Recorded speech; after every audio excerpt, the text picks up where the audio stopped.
Oh, yeah. Ladies and gentlemen, welcome back to Social Authority, broadcasting live from the Content Hub of Dallas. Got a busy weekend this weekend here at the Content Hub.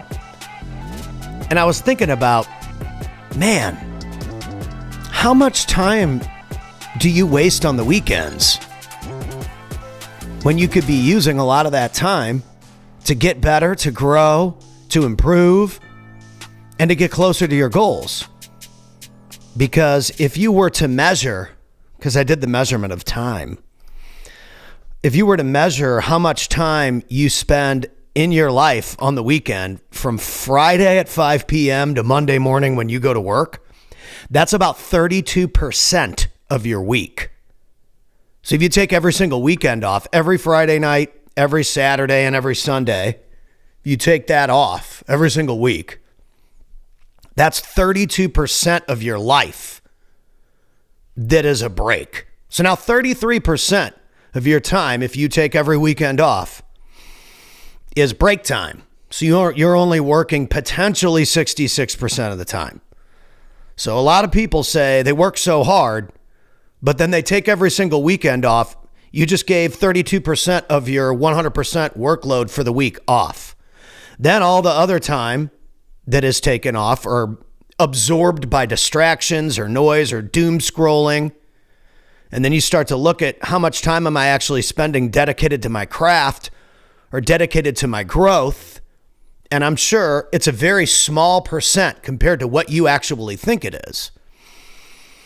And there's a lot of talk out there about how people don't like the hustle culture and the grind culture and all of this kind of stuff. And it's like, dude, I generally don't hear anybody that's ever done anything big saying stuff like that. Now, do you want to have to hustle and grind forever? I mean, I don't know, probably not. But unfortunately, there are long seasons of consistency that you're going to have to go through without any time off if you want to be the best at anything, or you want to be the 1% of anything. Everybody wants that 1% of the money coming through. They want to be in the top 1% or the top 10% or the top 20% of what they do. But then they're giving 32% of their week away Friday night to Monday morning, taking the time off.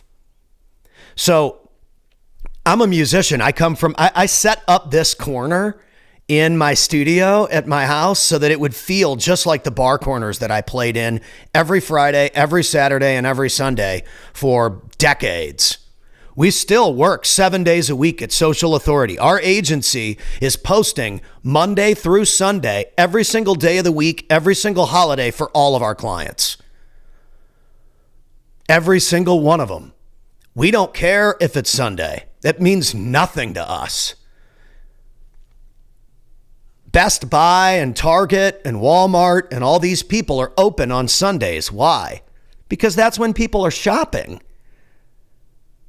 If you take every single Sunday off for 20 years, or let's just use Saturday as a better example. You take every single Saturday off for 20 years, and I work every single Saturday for 20 years.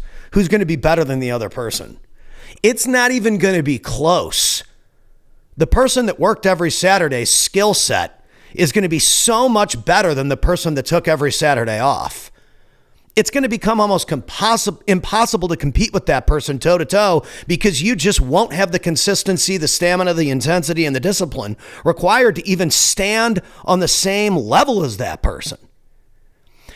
And so I encourage you to ask yourself, how much time are you actually taking off every week? Now, as many of you know, I'm a believer. And if you're a believer, you know what that means. I don't even need to go any further than that. And so I think it's the fourth commandment. Here we go. Pat Butcher in it. Fourth commandment.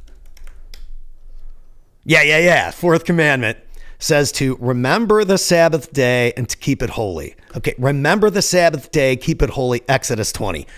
Remember the Sabbath day and keep it holy doesn't mean sit around all day and do nothing, forget about all your obligations and not get stuff done. Now I might anger some people. But here's the thing, dude. You don't have to work every single day like me. But I'm going to tell you something, that the only reason why things have worked out or are working in a certain categories for me is because I'm willing to work every single freaking day. I can't tell my team that they have to work every single day and then I get the days off that they have to work. I have to show up beside them to guide them, to lead them, because that's what leaders do. Social media doesn't sleep. It goes 24/7. And you've seen that now with this Coldplay thing with the CEO who butchered his entire career by rubbing up on the old HR chick. Social media is never going to sleep on that.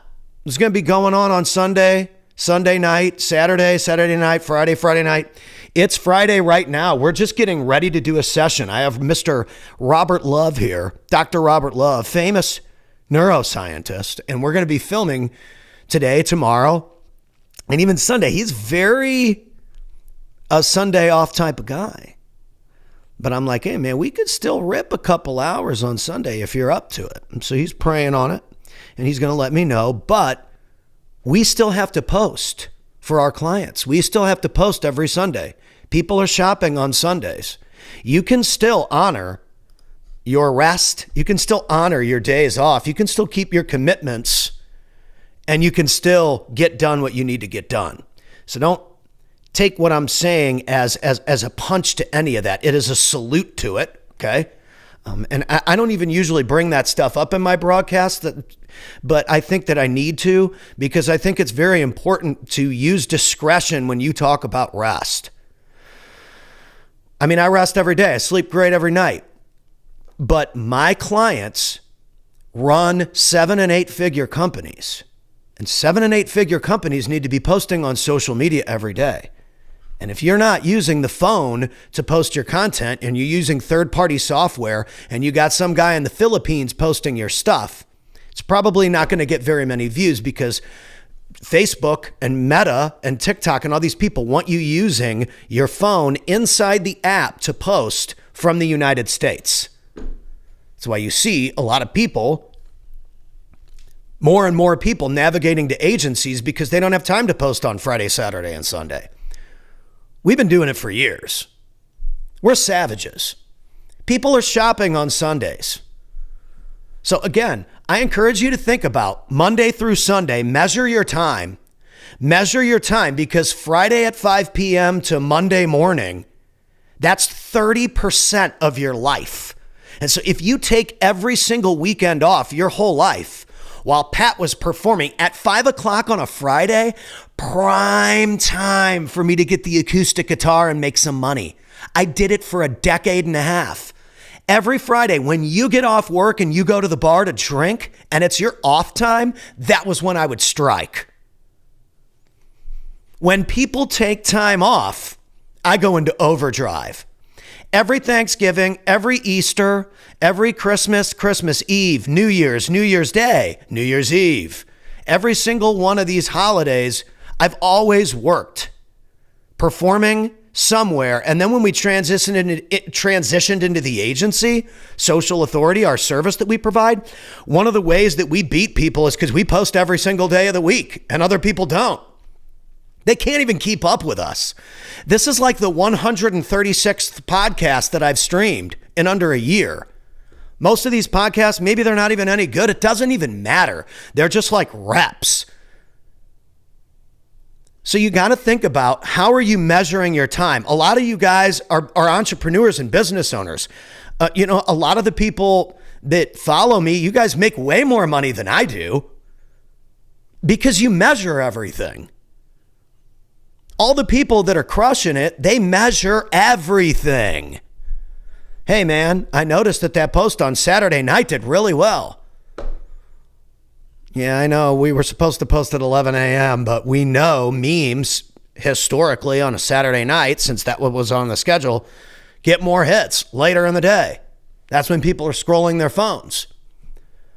Yeah, cool, man, that works. Because, dude, accountability.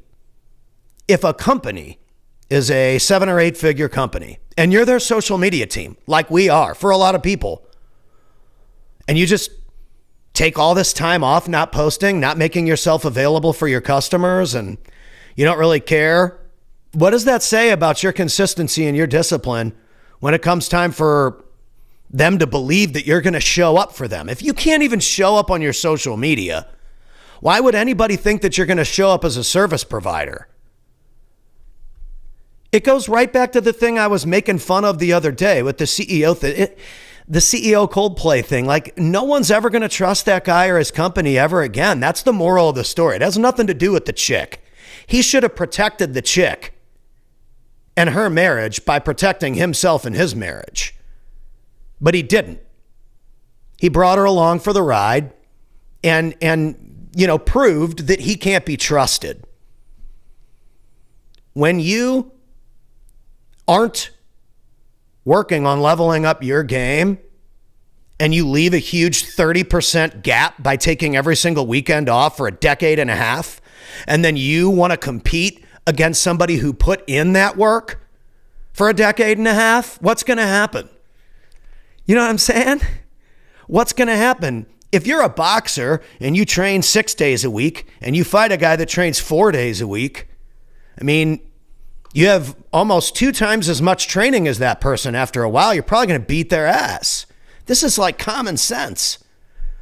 You know, I don't need to be a world famous neuroscientist like Dr. Robert Love to add 2 + 2 and know that if you take 30% of your week off every single week and you want to go up against someone that putting all that time and all that energy and all that effort and all that practice in, and you think you're going to beat that person, you're not.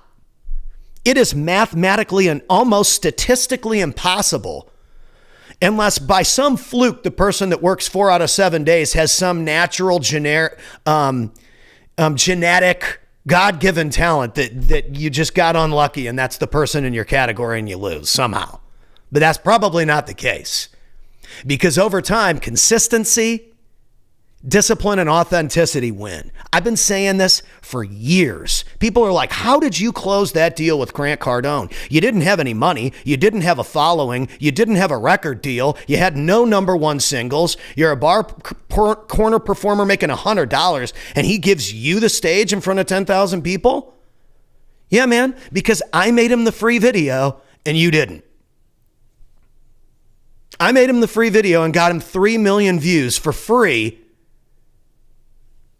and nobody else did because I had been practicing on that 30-second video style, writing jingles with a guitar for like 11 years. I mean, you can go on my Facebook and there's a gazillion of those videos. If you scroll far enough, you'll find them. I sang about everything for years. Now, I wish I had the time to sing about all that stuff now, but now we're busy. Now we actually run a real business. I would encourage you to think about how you're auditing your time. I've gotten really serious about this and I've looked at all these little teeny tiny blocks of time where I'm like, dude, noise came in and you got back on the system an hour and a half later. That time's gone. You did this, you did that, you did the other thing. Be very careful about how you spend your time, what environment you're in too. How am I spending my time? What environment am I even in when I'm spending my time? And are the people in that environment going to push me to the next level or are they going to hold me back? Because unfortunately, if you continue to go into a situation that you don't like being in, that doesn't help you grow and that holds you back, and you continue to go into that environment over and over and over and over and over and over, dude, you're going to destroy your results. You're going to just absolutely light them on fire. And take too much time off, you can't possibly be sharp. Can't possibly be sharp. So I encourage you to think about how much time are you going to take off this weekend? Because we're about to get started here in like 20 minutes filming. And I mean, we're going to rip all night on the videos. He's got his ads. He's got to film. Then we got to film tomorrow. Sunday morning, I got some stuff to do with the family. We're stopping by the local Believer house. And then my kid pops off to camp. But then like that night, we're probably going to pop in here and bang more videos out. Then Monday, we're recording all day. Then Tuesday, even when he rolls out, another client comes in to record all the stuff for their company. Like I'm working this weekend, just like I have for 20 years. And so when people ask me, how did you get the deal with Grant Cardone or Gary Vaynerchuk, or how have you been on stage with Michael Jordan's personal trainer? It's not because I'm smart, you guys. It isn't. It's not because I'm some kind of brilliant, intellectual, educated genius. It's just not. I show up, I provide a specific service, and I help to magnify experts. That's it. I magnify the people that know what they're talking about. And people that don't know what they're talking about, well, I don't hang out with those people. And if I do, I just don't listen to what they say because they don't know what they're talking about. But I'm going to tell you something. That time that you're taking off, there's nothing wrong with taking time off. But Friday night through Monday morning is 30% of your life. It's actually like 32% of your life. It's practically a third of your existence. Friday at 5 p.m. when Pat would be showing up with the guitar because everybody's taking time off. Cool, there's tip money to be made. All the way to Monday morning, 33% of your life. What are you doing with your weekends, dude? Because I'm telling you, if you're throwing your weekends away, you're throwing away your results. Come on. Get with the program, step it up, and put some work in this weekend.